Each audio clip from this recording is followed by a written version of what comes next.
let's talk about where Joanne is in her life, because as much as I love the mystery, I pretty much want to find out what's new with her life too. You're not atypical.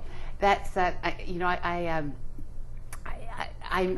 think my plots are not always the greatest, but I really do think that most people, and I think people come back to the books because of Joanne and what's going on with her, and I like her too. I made some decisions at the beginning, and I think we've talked about this before, but I decided I would let Joanne age, which I think has been a good decision. I wish I could say that I say I made a decision. I mean, I just stumbled into doing this, but it's meant that her children have grown older, and she has changed. She in this book and in the previous book, she has entered into a relationship, a marriage in this book, with a guy who is not someone that people would have chosen for her. He's a lawyer. He's a tough lawyer and aggressive. He's a paraplegic, which brings its own particular set of concerns and for both of them, and he's a guy who sort of lives on the edge, and Joanne is a safe harbor person, and so it's an interesting mix in this book. And of course, in this book, she has to, in the opening chapter, Zach says to Joanne, "Who was it who wrote that it's the loose ends of our lives that hang us?" And really, this book is about how the loose ends of your life can hang you, and he has many.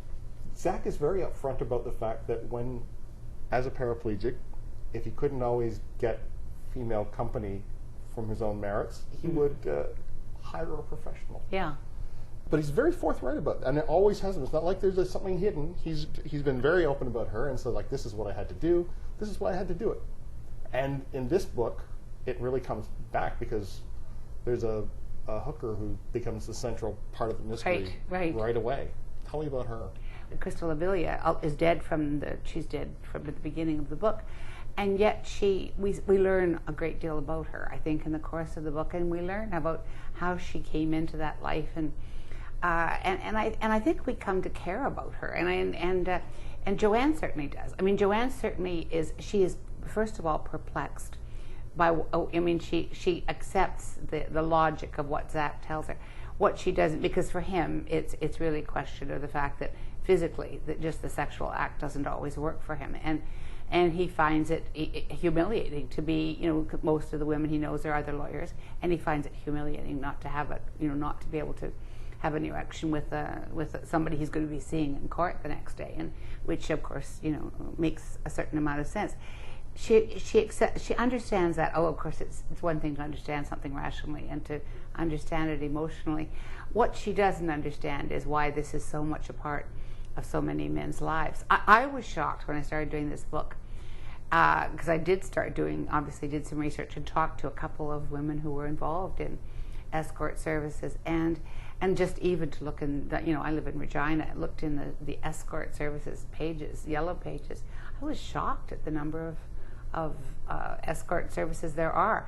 Clearly, a lot of men are using them, and you could just kind of ask yourself why. I mean, and these are, the Elliot Spitzer case, which of course came out, former governor of New York, that came out after this book was at the publisher. But I mean, I think that really threw that whole question about why would a man who had everything, who had was governor of a state, who had a brilliant political future, who had a very smart and attractive wife, lovely family, why would he spend money with a hooker? And why would he risk everything?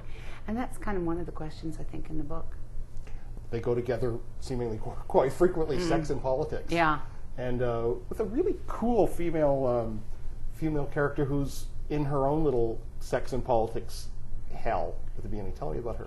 Yeah, her name's Jenny Monahan, and she's a conservative who has been the Minister of Heritage in sort of one of those places where they park women, I think, in the government, and not really, not a large portfolio, but she's very smart and ambitious. She has her eye on the big chair, and the Prime Minister is in a minority government, and she thinks that it's possible that she could, and there's certainly support in the party for her to take over from him, and so she has this golden future. She was in the past an Olympian and playing on the Canadian basketball team, and she's somebody whose trajectory has been absolutely, just without flaw, and but her own marriage implodes, and it's really a case of, I think, where she does nothing that a male politician might not have done. She is sexually active, but her marriage was over. But all of a sudden, that becomes a huge thing, and there's a custody battle for her children. And Joanne is intrigued at how often she finds herself judging Ginny Monahan by the standards that she would not apply to a man. For example, Ginny said the reason she's in this custody battle is she really does not particularly feel that she needs those children. Her daughters are 14. She thinks they're independent. They're fine. They're with their father, and at this point, that seems to be all right with her. But the reason goes into the custody battle is because she says it would be political suicide if she hadn't.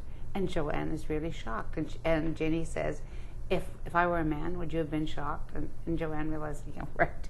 And so there are those kind of moments of corrective thinking or correction, where Joanne realizes how much her own bias is, coming into play here. I'm waiting for the next Joanne, because honestly, they just keep getting better and better. Thank you. And this one is the most interesting one yet in terms of the complexity of the writing. That means